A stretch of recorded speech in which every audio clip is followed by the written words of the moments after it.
This is Unit 12, International Disaster Planning, Part 2.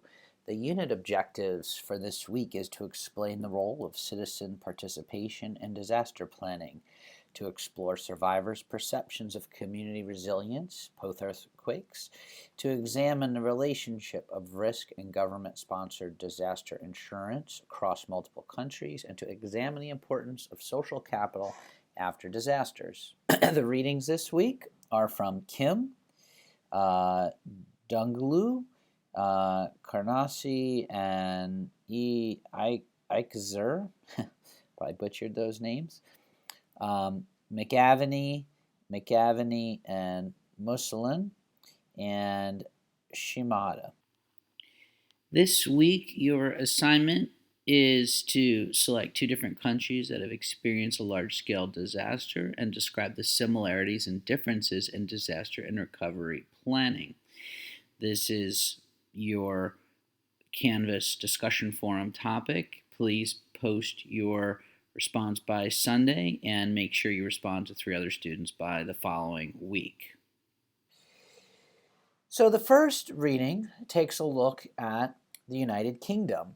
The United Kingdom has obviously experienced lots of disasters, and they have lots of risks, including nuclear plants. They have had bombings. They have had major flooding due to coastal storms.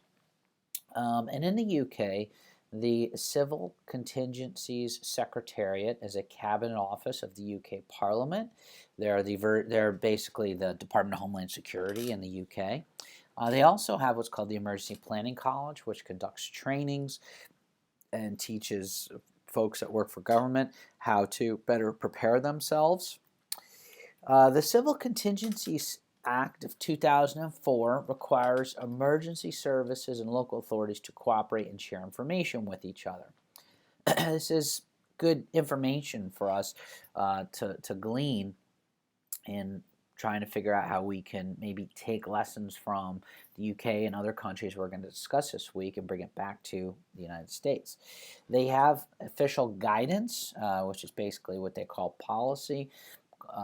It's a document called Emergency Preparedness, and this requires disaster exercises, which is the subject of this particular article that we read this week. Disaster exercises must include the purpose of the exercises, plan for exercising the disaster exercises, a plan for testing it, exercise design, exercise types, preparations for an exercise documentation, debriefing and evaluation, lessons identified and lessons learning, and generation of future exercises. So this article by Kim looked at learning from UK disaster exercises. And in this article, what they did was they set forth the framework for how disasters exercises can be conducted in the UK, and there's really they reviewed 3 particular exercises: the Hitachi 395 evacuation workshop and the exercise Twin Bore. That was the first one. The second one was exercise Saxon Shore, and the third one was exercise Operation Safe Return. Some of the lessons from the UK is their approach to testing and application and validation of the plans and procedures, they note, might not be sufficient to deal with the unexpected nature of emergencies. In essence, people adapt during emergencies. They note that there are 3 types of emergency exercises that can be conducted. One are discussion-based, and these are best when trying to develop individual and organizational awareness about disaster procedures in a cost-effective way. And second one are tabletop exercises. They are best when the goal is to test verbal procedures and plans by developing a particular scenario. And the third one are live exercises, and these are obviously more expensive, but they're best to test all aspects of disaster response, including logistics, interagency communication, and physical capabilities. citizen participation through volunteers was noted as very important for disaster exercises. And they also noted that with regards to the debriefs, discussion-based debriefs are very important after you conduct the exercises. Discussion-based debriefs should be structured conversations, learning from the experience. They should look to implement the learning points from the the different exercises and how to update the manuals based on the exercises that were conducted. It's part of a constant learning framework about how to improve the plans and the policies that guide disaster response and recovery. In the United States, the point about volunteers is important. Now, volunteers can be used for exercises, but the center based in New York, which is called the World Care Center, and they've worked across the globe, have created a framework for integrating volunteers into emergency response and recovery. So let's take a moment and take a look at what they do and why they're so important, the work they're doing. We got down there, it was a night shift. There were no identifiable components left of anything that we knew to be a building. When I entered Haiti at night, I saw piles of bodies on the ground everywhere. Staten Island was a real mess. Homes were uninhabitable. There was no power. Unfortunately, there will always be disasters, natural or man-made. We know that when crisis occurs, that individuals have an instinct to respond and to help others. I always wonder, what if I hadn't? What if I hadn't jumped into that mess? I probably would never forgive myself. After a disaster hits, it's essential to be able to not only rely on first responders. You need other people. You need volunteers to step forward. You need other resources to come in. World Care Center trains local leaders to emerge as disaster managers, and we train individuals to emerge as safe and effective disaster volunteers.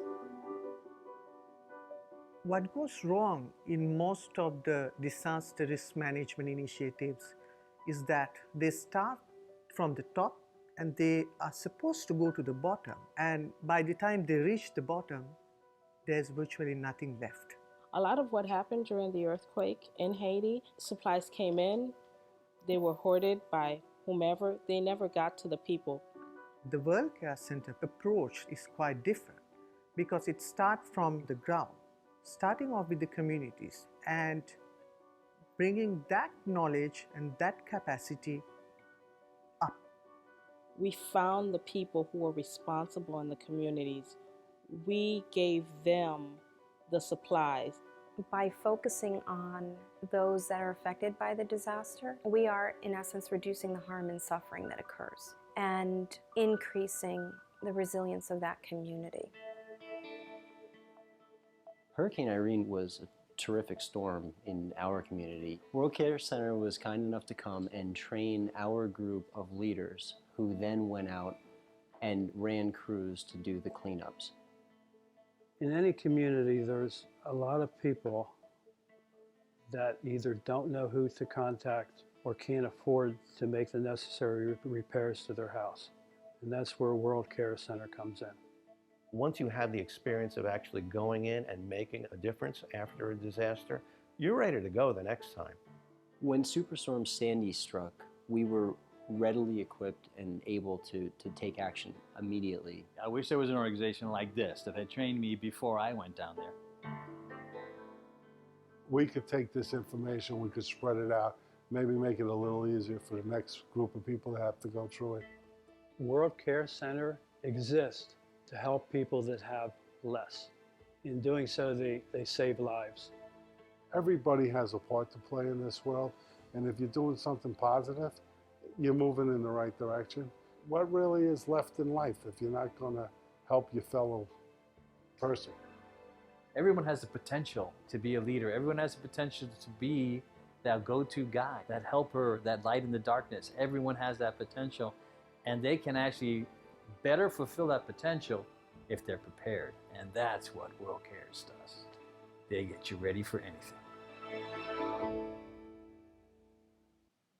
So I recommend that you go to the World Care Center website to learn more about them. Lisa Orloff, who's the executive director and founder of the World Care Center, recently wrote a book called Managing Spontaneous Volunteers, and that's also a great resource if you are looking for more information about that topic. Well, a lot of the points that came up in that video are somewhat similar to what we see from the reading from Turkey and the Van earthquake in 2011. Let's take a brief look at that. It's a race against time. Rescuers here are cutting through layers of concrete and steel. At last they reach this man, incredibly still alive, still able to move his arm. They question him and he shakes his head. Gently they pull him out, one lucky survivor in a sea of devastation. And out of the rubble, another man is rushed to hospital. In Erciş, it was the multi-story buildings which became so deadly. Dozens collapsed like packs of cards. People had to fend for themselves for hours before rescue teams reached this remote area. We were trapped under debris with my brother. I was pulled out, but he is still trapped there. These buildings were just no match for the force of the quake. 2 cities and many villages around are in ruins. Power and water supplies are cut off. Residents are in shock, just anticipating more bad news about their loved ones. Look at this building. This was a tall family building and no one came out alive. It was shaking all over. The building is just flat. You can see now the state of it. Eastern Turkey is prone to earthquakes. There'll be many questions over why so many new buildings collapsed. But for now, the focus is on the people buried here and trying to get them out. In the middle of so much tragedy, there are the miracles. Here, rescue teams find a toddler. He's alive. So this article looks at how survivors perceive community resilience based on interviews that they conducted with 20 survivors from the earthquake. First question is, what is resilience? And really, that's what they asked a lot of the survivors. What they discovered in terms of resilience is things that lead to more resilience is aid. We saw that in the video from the World Care Center from Haiti. Aid was not getting to the people that needed to get to. So the more that people can get temporary aid, especially shelter, the more they felt as if there was a sense of resilience. Taking people to other cities and placing them in guest houses was good and important. Certainly search and rescue being performed effectively was the interviewees, survivors felt that was facilitating factors for resilience. And getting permanent housing within a year after the earthquake. Having rapid and adequate emergency health services, social support from family and friends and neighbors, hospitality, as they call it, is important for resilience. We'll see this in the social capital article in a little bit here. And aid from various sources. Solidarity with the community, again, that's another social capital element. And being able to resume normal activities such as going shopping where you like to shop, or going to church where you go to church. And also they found that faith in God helped a lot of the survivors accept the difficult challenges that they were dealing with.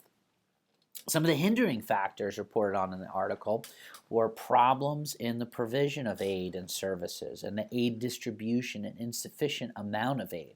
Not everybody that needed help or supplies was given aid and supplies. Again, same thing we saw from the Haiti. The perceived inefficiency of institutions, certainly the not getting the aid distributed, lack of psychological support, lack of social solidarity and connectedness, weak family ties after the disaster because people may have been spread out across different areas, and extreme cold weather after that particular earthquake were all what they called hindering factors, limiting the resilience. And then they characterize what a disaster resilient community ought to look like. And they propose that having disaster and earthquake awareness is important. What to do during a disaster they felt would lead to more resilient communities. Having first responder and first aid training so people could know how to help each other with proper education on first aid training, education on safe housing, and what to do during an actual earthquake they thought would be important to create a more resilient community. Literally, where do you go? What's the best place to take shelter? Earthquake-resistant building codes were seen as very important of the long-term resilience for community resilience. And social solidarity and cooperation. A resilient community was described as consisting of members who can cooperate with, trust, and support each other and have unity and solidarity with one another. Disaster resilient communities were further characterized psychologically. Let me start over. Disaster resilient communities are further characterized by psychological health of the individuals in the community. So what that means is that in order to have resilience, it's not just about infrastructure, it's about psychological health of the people that live in the community. The next paper is written by some Australians, but it really does take an international global view, and it looks at government-sponsored natural disaster insurance pools and the role that government plays in the provision of catastrophic insurance. So, they start out the paper looking at the overview of different types of insurance pools. Insurance pools in the U.S., including the National Flood Insurance Program, the Texas Windstorm Insurance Association, the Florida Citizens and Florida Hurricane Catastrophe Fund, and the California Earthquake Authority. They look at New Zealand. They have Earthquake Commission, Natural Disaster Fund. Spain has the Consorcio de Compensación de Seguros. Spain has the Caisse Centrale de Reassurance. French is terrible. Apologize for that. And then other examples from the United Kingdom and the Netherlands.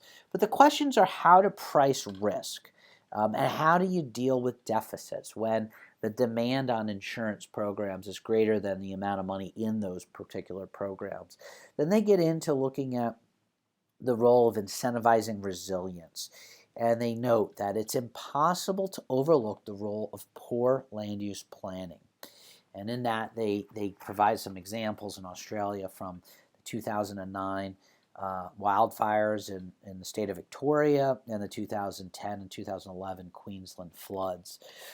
They note that insurance premiums, should be more risk reflective, or in other words, market based. Based on pricing the risk to what it actually is. Now, I'll note that there's been some strong resistance to this. And, for example, in coastal Louisiana recently and across the United States, there were some proposed changes to the national flood insurance program that would have raised some people's premiums from a couple $1,000s a year to over $20,000 a year, which was seen as being very inequitable and not being able to be borne by folks who are in the in middle and lower income classes, and that would force people to have to abandon their properties and relocate. So there's a give and take when it comes to these issues. The final article looks at social capital after disasters, and in particular, it looks at Japan. And at first, what it does is define social capital. So what is social capital? The first, according to Putnam, are three components or three elements of social capital: trustworthiness, norms, and networks. But how do you measure social capital? Well, they note that you can use questionnaire-based index, you can use field experiments, or you can use proxy variables. And they use proxy variables because they note that in a post-disaster environment, it's hard to use questionnaires and field experiments. Proxies, was the best approach. So in Japan, they looked at the history of Japan during the Edo period from 1603 to 1868. There was a large sense of community disaster management, and there are these organizations that were created that people joined that really was a part of the group responsibility within a community to help to mitigate and respond to disasters. And people would join these groups. They also note that crime rate is another social proxy variable, as is the suicide rate. So they created a regression model, and they tried to, figure out what data they could collect as proxies. And the dependent variable of their model looked at social rate of change on population. The independent variables that they looked at was the amount of the amount of damage relative to the population, the proportion of households participating in voluntary organizations for disaster prevention, and the number of suicides per 100,000 population, the crime rate, and the disaster recovery expenditure per capita. What they found was that the social capital was associated with lower suicide rates. So the higher the degree of social capital, the lower the suicide rate would be. Same thing with crime rate. The higher degree of social capital, or the lower the crime rate. Volunteer organizations, they noted, was statistically significant, but it was a weak correlation for disaster prevention with regards to social capital. They note maybe that's because these only have become popular again after 1995 earthquake, so maybe it'll take more time for that to in essence, become more of an important factor in Japanese culture. But of course, no one really knows, if that is or not. Which was, surprising for them, because they thought that the volunteer organizations for disaster prevention would have been a stronger reason for increased social capital after disasters. They also note that, and this was somewhat surprising to me, was that the expenditure on disaster recovery the variable was statistic, but it had basically no impact, meaning that the more money you spend on disaster recovery, it doesn't necessarily increase social capital. And they note that this is because disaster dollars go into infrastructure, and infrastructure doesn't really create a flow of services that are associated with social capital. Why is this important, right? Because, again, they also note on here, you'll see on this slide, that typically what you see after disasters, during normal times, the social capital could be at some a homeostasis level, and basically what happens is after disaster, government and the market becomes actually services break down, markets break down, so social capital increases, and then over time, as recovery happens, that level of social capital decreases as the government and the private sector markets take back over the normal dominance and bring it back to that homeostasis level. So again, why is all this important? It's important, I think, for a few reasons. One is we need to look to other nations and other cultures to figure out what lessons can we learn from them, what works well in those places, how can we take best practices, bring them back to the United States. We learned from the first article in looking at citizen. Looking at the United Kingdom and looking at how we can do a better job at being prepared by creating exercises and evaluating those exercises and debriefing those exercises. That's something that we don't do enough of in the United States by any stretch of the imagination. Then, we looked at this idea of resilience and individual and community resilience after a major earthquake in Turkey, and a lot of important lessons there that we can draw upon for our own culture.